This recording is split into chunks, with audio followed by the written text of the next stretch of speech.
Hello students, welcome to MOOC course on Buddhist philosophy for Swayam. The title of this module is Dr. Ambedkar's interpretation of Buddhism. Learning objective of this module is to acquaint the student with the salient features of Dr. Ambedkar's interpretation of Buddhism. Dr. Bhimrao Ramji Ambedkar alias Dr. Babasaheb Ambedkar, born in a Hindu downtrodden family. After his postgraduate and doctoral studies in America and England, he got involved in social reform movement in India, particularly struggle against untouchability. When he realized that Hindu religion cannot abandon caste system which was at the root of untouchability, he declared in a conference at Evla in the year of 1935 that though he was born a Hindu, he will not die a Hindu.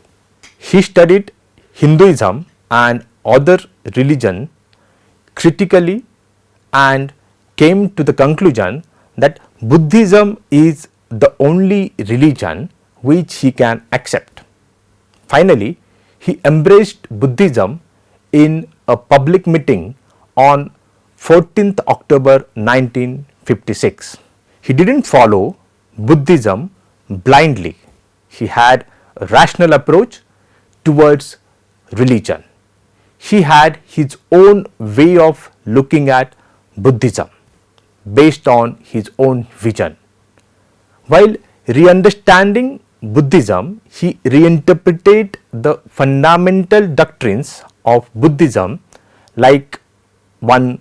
The life of Siddhartha Gautama, 2. The doctrine of 4 cardinal truths, 3. The concept of Dhamma, Adhamma and Saddhamma, 4. The doctrines of rebirth and karma. So let us discuss them one by one. First, the life of Siddhartha Gautama. Ambedkar regards Siddhartha as an ordinary human being who did extraordinary things. According to him, the issue which caused Siddhartha to accept Parivrajaka way of life was not mystical and mythological, but quite human and historical one.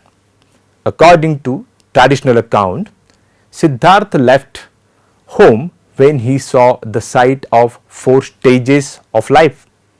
Ambedkar could not believe that till the age of 29 one can be ignorant about these life phases. According to Ambedkar, a political conflict between Shakya and Koliyas over the issue of sharing of the water of Rohini river caused Gautama to go search for the truth of the life. Siddhartha's decision to leave home and become Parivrajaka as interpreted by Ambedkar can be taken to be his move in favor of Dhamma as against Dharma. Dharma, that is the system of obligations governed by birth, propagated waging a violent war by Shakyas against Koliyas. On the other hand, true Dharma or Dhamma, according to Siddhartha, consisted in recognizing that enmity does not disappear by enmity. It can be conquered by love only. This is how Ambedkar shows the beginning of the development of the idea of Dhamma. So, doctrine of 4 cardinal truths, let us discuss it. Buddhism advocates 4 cardinal truths as follows. First, suffering. Life is full of misery and pain. Second, dukkha samudaya, that is suffering has cause. Third, dukkha nirodha, it means there is cessation of misery. And fourth, dukkha nirodha gamini pratipada, that is way to remove the miseries. Ambedkar has his own way of looking at four cardinal truths believed to be advocated by Gautam Buddha. Conventionally, misery is associated with life stages like birth, adulthood, old age and death. Therefore, the cessation of misery logically implies the cessation of these stages of life. According to Ambedkar, this conventional meaning of four cardinal truths can give rise to negative and pessimistic approach towards life and the world. Ambedkar, in his interpretation of the problem of misery, focused on the misery due to conflict within society. Ambedkar did not reject misery as a truth but its pessimistic interpretation. Ambedkar agrees that Buddha before Marx recognized that class conflict is the true nature of the society. However, his conception of the class doesn't seem to be like the concept of class advocated by Karl Marx. Marx's notion of class is economical one. Ambedkar doesn't adhere to the economical conception of class. In case of Indian society, it is the hierarchical division of society in terms of Varna and caste. It is the division of society caused by the religion and not by the economic conditions. Ambedkar in this way substitutes social cause for the natural cause behind the origin, existence and subsistence of the misery. Ambedkar also accepts craving as the cause of social conflicts and through that the cause of misery and nibbana as freedom from cravings. He also accepts the noble eightfold path as the way to nibbana. Rather, he identifies living in nibbana with the noble eightfold path.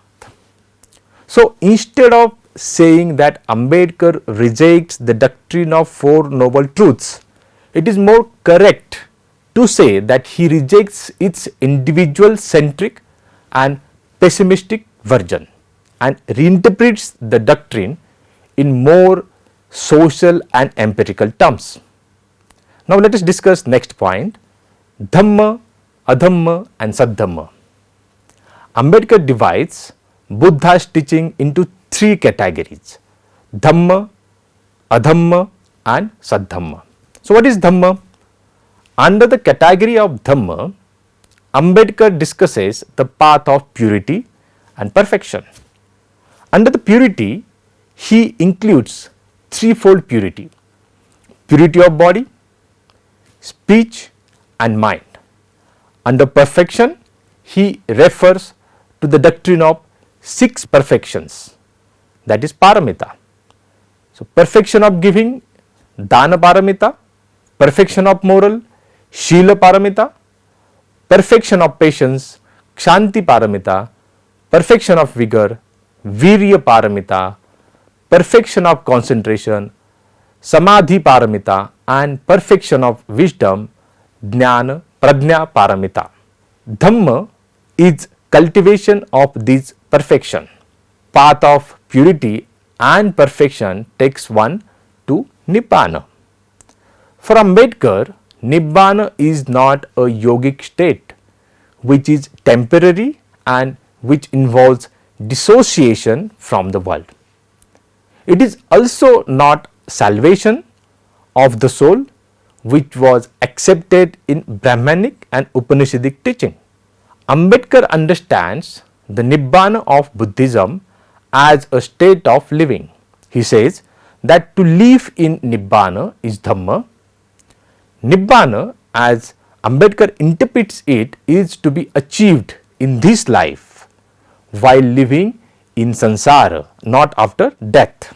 Central theme of Nibbana is the exercise of control over flame of the passions which are always on fire. This makes Nibbana this worldly concept. Ambedkar distinguishes between cravings and passions. Nibbana amounts to give up cravings completely, but we cannot say the same about passions. Passions cannot be absolutely eradicated. What one is supposed to do is to achieve control over passions so as to enable one to walk on the path of righteousness. Nibbana as a way of life is nothing but walking on the noble eightfold path. Though passion cannot be absolutely eradicated, cessation of craving is possible. It is possible if one believes that all compound things are impermanent. Ambedkar in this way bracket out the transcendental and supernatural interpretation of the Nibbana. He focuses on its empirical and this worldly aspect.